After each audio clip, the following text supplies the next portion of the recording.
Thank you, Governor. I appreciate the opportunity to talk about this topic that we've been working on quite some time. Some of the time we elected officials get criticized for going to conferences, and I know the governor told me that he had been the one, someone spoke on human trafficking, and it's a time when you can actually sit and listen to somebody else talk rather than you at conferences. The same thing happened to me. I went to one, and it was a daughter of a GM executive from Detroit.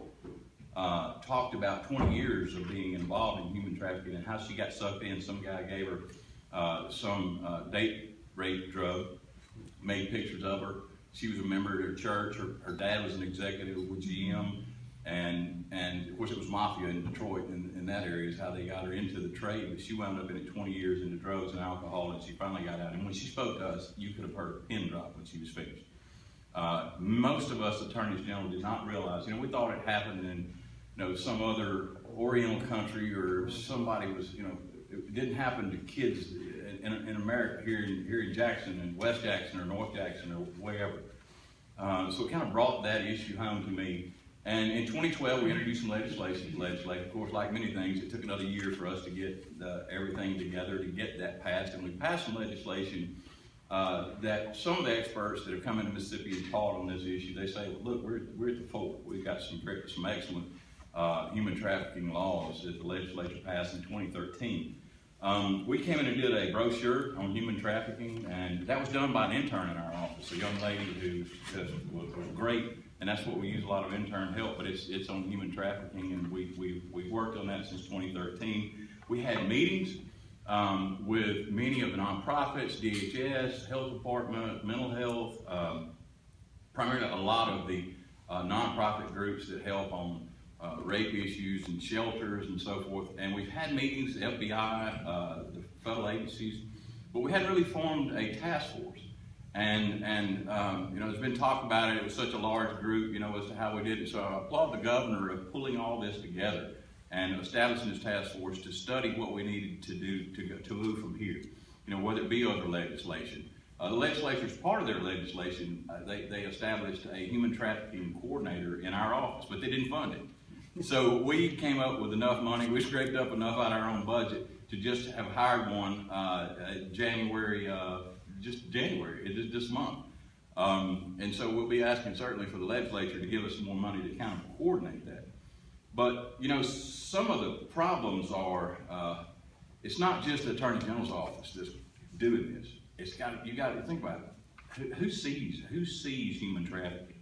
We don't see it. We don't have good stats because nobody really identifies it. People in hotels, the hotel industry, if we can get them to engage, they see it going on. DHS sees it. It's a lot of entities that you wouldn't really think about have to be a part of this effort. It's groups that identify doctors, medical field.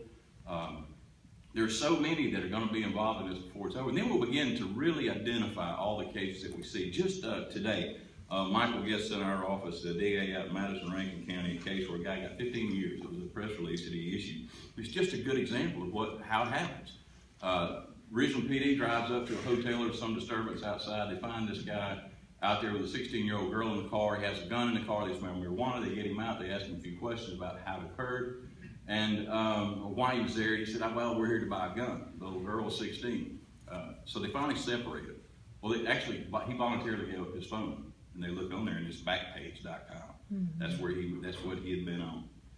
And so then they get suspicious. That's when cops and all the training that our office and others have done come into play. That's when they start thinking this could be a human trafficking issue. That backpage.com, everybody knows that's out there on the street that is the place people go for sex trafficking. So they ask the victim first, and of course she denies it, and then finally she comes around and tells that, yeah, that's her pimp, and that he had been placed on backpage.com. She's 16 years old. She's been in it for a month. That happens here in Jackson, Mississippi. Mm-hmm. It's happening to our children. Now, why? We think, well, we've had prostitution for centuries, which we have. But when you see what's triggering it, you go back to things like backpage.com. You talk about the internet, the issues of communication. That's why the Google fight's going on, that I'm having battles with Google. First thing you type in on escort, type in escort, somebody on Google. It goes to Backpage.com. That's the first thing that pops up. You know, some of these industries, these internet industries, are making billions of dollars off of just human pain and suffering. Backpage.com has immunity under Section 230 of the Communication Decency Act. That's why Google sued me in federal court. You ever heard of that, where you send questions to a company, and they sue the person asking the question, the Attorney General, who has statutory authority to do that? That's that statute they're raising. Section 230 Communication Decency Act says if somebody posts something on your board, you're not responsible for it. Which, when the internet was forming, that was a good idea. We wanted to promote freedom of expression and, you know, to have that kind of protection. Now, if Clarion Ledger put it in the paper, something like, you know, come find your prostitute, in the paper, we would arrest them. If they put it on their website, they have those protections, but they're a company that has a conscience, that doesn't use Section 230 as a sword as opposed to a shield, as it should be. And so, you know, our position on Google, for example, is that, you know, they're actually manipulating the data.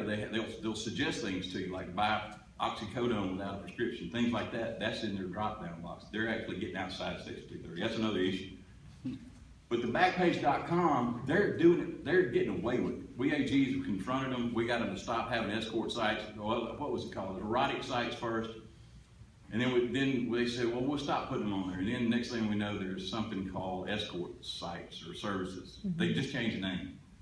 You know, and if we sue them, that's somebody posting up there.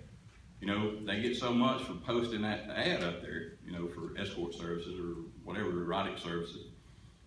They make money there. You take Google, they got to make money when their advertisers actually ever click on it. They're even worse than like Backpage, but they're all getting away with this. We have to take some action. We, attorneys general, wrote a letter to Congress. It was a federal act that we asked them to pass in the last in last Congress. It was a bill that was got to committee, and then it died because of the powers of companies, some of these internet companies. And you know, we have to change. We're going to change some laws on that. We're going to have to change some congressional laws, and hopefully we will be able to make a difference on the federal level to try to have some protections from some of these companies that are making billions off of the pain of victims.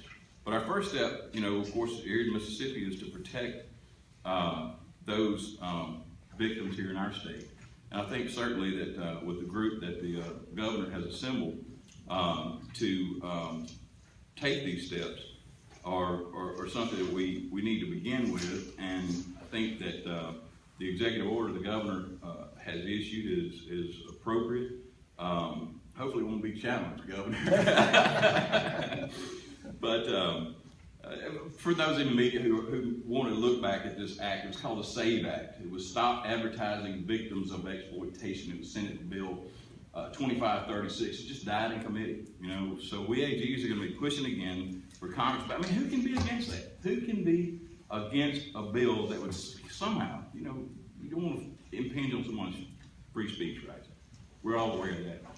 But there's got to be something done about some of these internet companies that are making money off the pain of others and hiding behind a federal defense, Section 230 of the Communication Decency Act, and then using it as a sword. So, Governor, I applaud you for putting this all together. We're going to work in every way with the task force, and I'll be available for any questions if you have them. Thanks for the opportunity. Thank you, sir. Thank you. Thank you.